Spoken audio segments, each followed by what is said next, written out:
Hello, welcome to Nina's Knots Crochet. I'm Lynanne. If you're new here, hi, thanks for stopping by, checking out my channel. It's all about crochet, a little bit about knitting, a lot about yarn, and my journey in this fantastic yarny community. Returning subscribers, thanks so much for coming and spending a little bit of your Friday with me.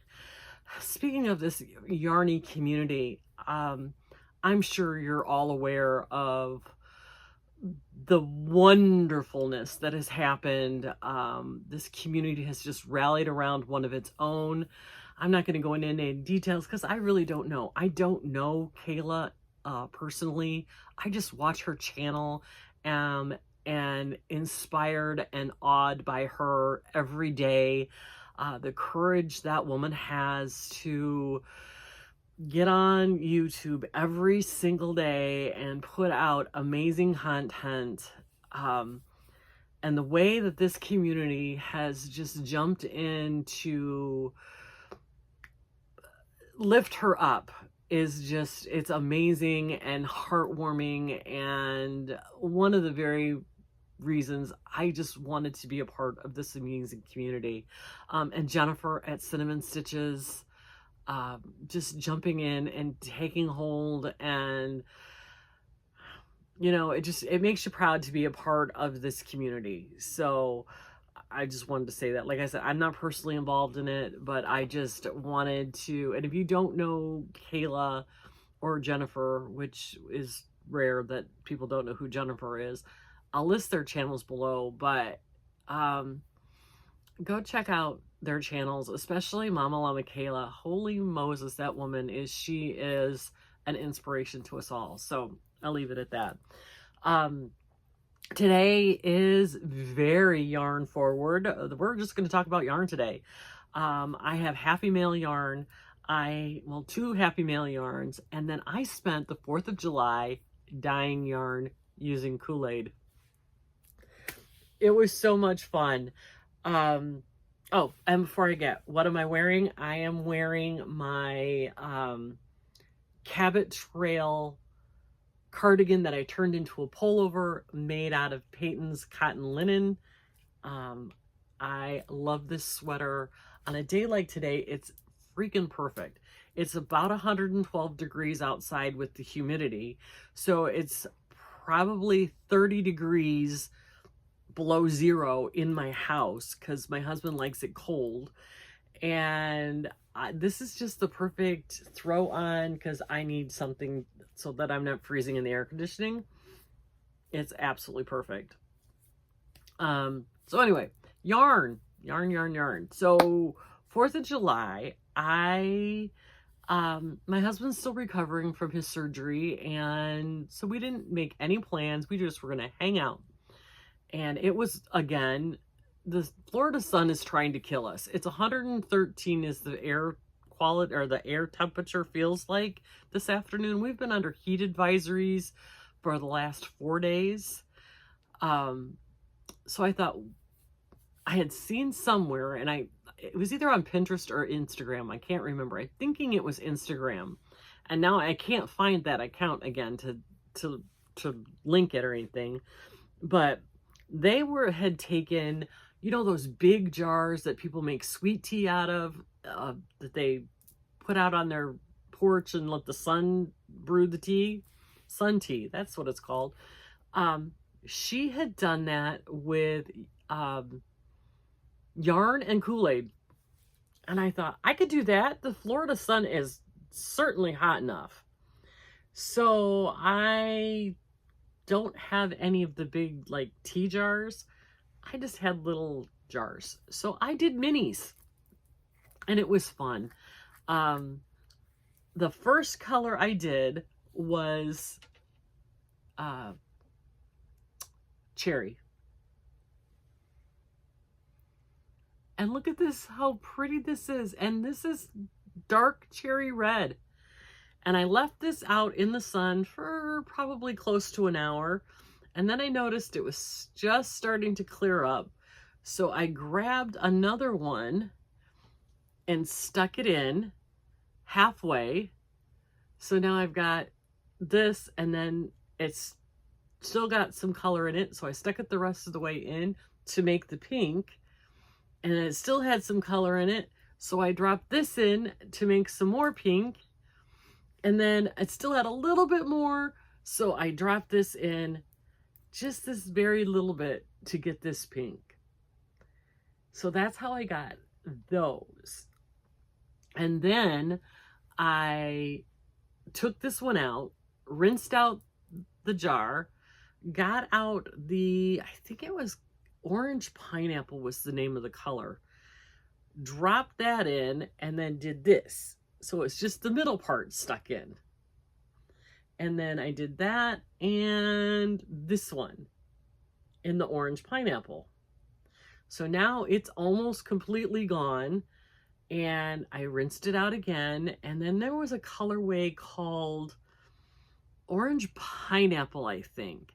So I filled the jar back up with that, and I stuck this one in for orange pineapple.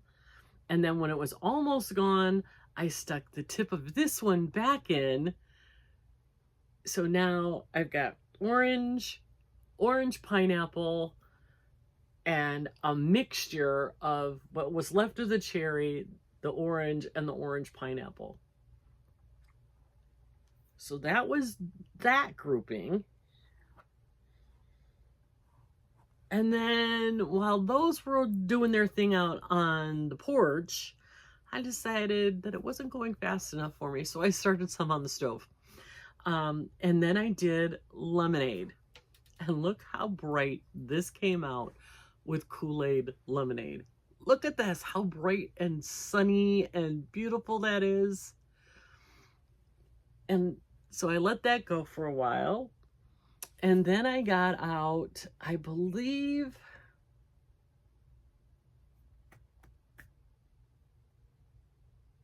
I think it was called Blue Raspberry. Wasn't very blue, but it was blue enough. So I let that go for a little bit, and it didn't do great. I think this is the least colorful of, I mean, you can still see some of the white yarn in it, and that's okay. It's still pretty. But I'm like, how do I make this better? How do I make this green? Because there's no such thing as green Kool-Aid. So I got down my Wilton gel dyes, dropped a little bit of the lemon yellow in it into the blue raspberry, and came out with this. So now I've got the green. So now I'm like, okay, well, I've got most of the color. Let's do grape. So I did the grape, and the grape came out almost black, but you can still see it's kind of purple. But again, it did not do all the way, and I left this in for over 45 minutes to soak it up, and it still hadn't soaked up. So I dropped this one in, and this one, you can tell it didn't soak it all up. But by the time I had left these in, this one sat for 45 minutes, this one in for another half an hour. So, and when I went to go take them out, there was no dye, no color left in the water on the stove. So I don't know if it was the yarn or the Kool-Aid that didn't do the purple so well, but that's okay. I think this one turned out really pretty. I like this one. So now I have the rainbow. There's the red and orange and yellow and blue, green. It's supposed to be violet, but it's purple. So I have the rainbow in Kool-Aid, in minis, and then I have all these extras that I just thought were so pretty. And I need to rehang this one or it's going to get a mess. I think this one is my favorite. I love how it went from the pink to the orange to the yellow. It just, I don't know, it seemed very tropical. The process is fun to watch the dye get soaked up into the yarn, because you just never know what you're going to get. And didn't that turn out so pretty? So I've got all these pretty minis. I don't know what I'm going to do with them. They're very pretty and I love, and they're soft. The yarn I used is the Swish Fingering Weight 100% fine superwash merino maiden wool from Knit Picks. And I got a bunch of those. They were on sale not too long ago for like $1.25. And then the last one I did, I took 2 of these, and I gotta get these undone. And I took the packets of Kool-Aid. So I'm doing this on the stove at this point. Because the lemonade was sitting out in the sun. I only had 1 jar. I laid these 2 in, and I took what was left over from all of the packets. You know how some always sticks in the crevices, and I just sprinkled it on. So we've got some red, and some of the grape is in there, and some of the cherry, and some of the orange. A lot of it didn't come out very well. So then I took, again, my Wilton gel, and I'm using a square pan, and I took a wooden stirrer and dipped it in, and in each corner of the square pan, just a little drop of the royal blue, and just let it soak in. And doesn't that look almost tie-dyed? And that is how I used those 2. And I thought that turned out really cute, and I love the way that looks. So that was my fun 4th of July. It took me pretty much all afternoon because you have to let it sit for a while. Doesn't it look pretty? The sun, I left those, the cherry, the dark red, and the dark yellow. They sat out in the sun for probably 2 hours each, just soaking up the heat and the color. They probably didn't need to stay out there that long, but I wasn't taking any chances, and I wasn't going anywhere and doing anything, so why not let it sit out in the sun and just, you know, cook away? And I think it turned out really pretty, and it's so much fun. And now I've got I have a few more minis, but I've got 5 of these big ones that I think I'm going to go to Goodwill and see if I can't find one of those big sun tea jars, and try that one more time and see how it works. We'll see. I don't know. It was a fun way to spend the day. Don't know what I'm going to do with them, but they'll just go back here with my mini collection, because I'm loving collecting the minis. So anyway, the next yarn haul I have, I've mentioned a couple of times that I am on a yarn destashing site on Facebook, actually a couple of them. And one of them is called The Real Yarn. I'll link it below if I remember. And I saw that they had this yarn on their site, and I'm like, I have to have that. I can see a beautiful wrap for the fall made with this yarn. It's from a company called Mosaic Moon.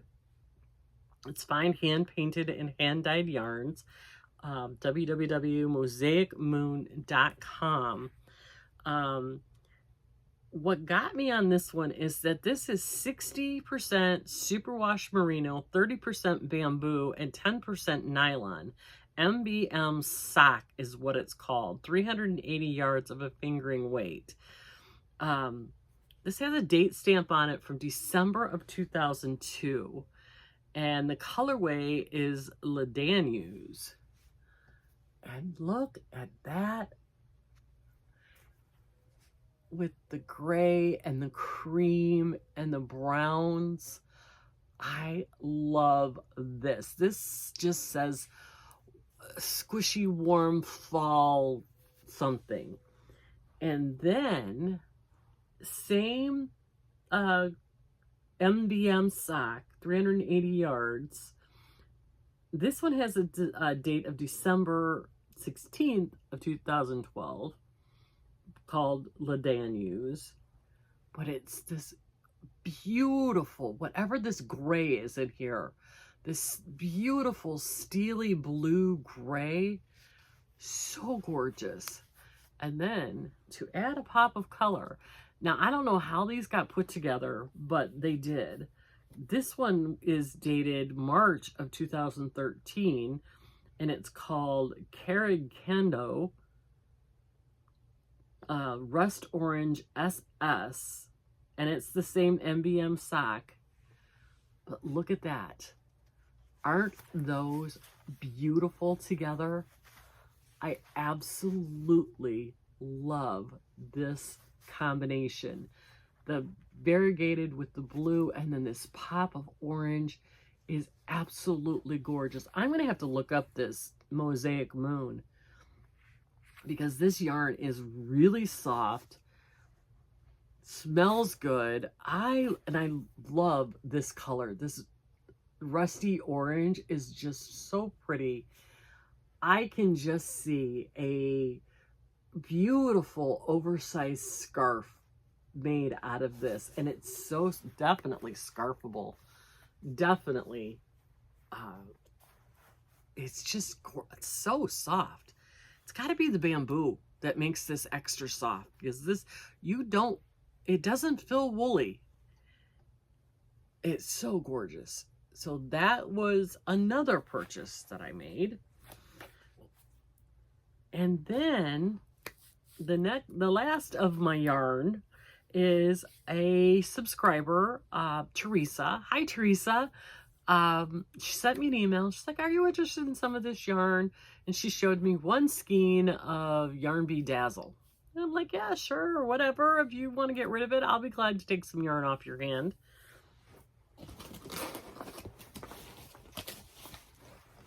She sends me this giant box of yarn. Inside of it, not only is there the Dazzle, but she sends me some Sweet Divinity. This one is Ocean Breeze, and Sweet Divinity, I love this yarn. This one is, I think it's the acrylic nylon. Yeah, it's 80% acrylic, 20% nylon. There's 200, the numbers are all there. They're just not coming out of my mouth. 243 yards of a number 4. So we have Ocean Breeze. She sent 2 of those. These poor donuts. This one is called Uncharted Waters. This one is called Denim Dream. And then she sent 2 of this one, which is Blush. I love this with every fiber of my being, and this is going to be a poncho for my granddaughter Olivia. How beautiful are those colors together? Love it. So that was in the box. And then she sent 1, 2, 3, 4, 5 of this colorway of the Yarn Bee Dazzling, which is, it's an acrylic with a metallic polyester. It's a number 4, 249 yards. So she sent, and this colorway is called Sunburst. So she sent 5 of those in the Sunburst color. Isn't that pretty? That rainbow with that gold. So gorgeous. And then she sent 1, 2, 3, 4, 5, 6, 7 of the colorway called Hint of Jasmine. And let me show you something. These are all the same colorway, but don't they look different in the skein? You would never, if you looked at those on the shelf without the labels, you wouldn't have picked those out to be the same colorway, but they are. Look at that one, even darker. But the dark greens and the purples are so beautiful together. I am going to make a Bogey Creek blanket. There's more than enough here for a Bogey Creek blanket out of it. And it's soft. Super, super soft. So this one is going to turn into a Bogey Creek blanket. I don't know what pattern I'm going to use yet, but something, maybe a chevron. I haven't done a chevron in a really long time. I used to be intimidated by them, but I think I've overcome that. Speaking of overcoming things, I've been looking really hard for the right project to do for Judy's Creations and Crochet Cal with that gorgeous yarn that I picked out. I've discovered something about myself. I no longer can sit through a video tutorial. I have to have the written pattern, which is astounding to me because not 2 years ago, I couldn't read a pattern and had to rely solely on tutorials. But I've gotten to the point now where most tutorials go too slow for me. I tried to do a fiber spider one. I tried to do a Bag O' Day one. I tried to do a Granny OMG square. I couldn't sit through it, and I don't know what the heck happened. Thank God some of them are printable patterns that I could just do off of that, but it's like, excuse me, when you started this journey 2+ years ago, right around the pandemic time, I could barely do a chain, and there was no way I could read a pattern. But now I would prefer the pattern to a tutorial. So weird. I don't know. I've tried. I cannot. I guess they go too slow. And I think this is more me than anything. When somebody else is counting, I lose my count. So when they're counting the chain after chain, I'm like, nope, can't do it. I think that's more my over-sensory kind of thing. Like, I can't have anything going on in the background. It's got to be, when I'm doing something that I have to count, it has to be pretty quiet. That's why I think that's why I'm having a hard time with the multivalence. But anyway, I don't know where I got going on that. But the thing of it is that I still haven't been able to, I think I found a pattern that I want to do. But I wanted to be able to do that yarn justice. So we'll talk about that on Monday for Make Along Mondays. But anyway, I'm gonna let you guys go. It's been a week to say the least, with a holiday week, thrown in the middle of the week. It's been a very weird week. So I hope you all enjoy your weekend. Get some quality crafting time in, right, Sam, Mike? Take care of yourselves. Because if you don't take care of yourself, you can't take care of your loved ones. But above all, be kind to everyone. Have a good weekend.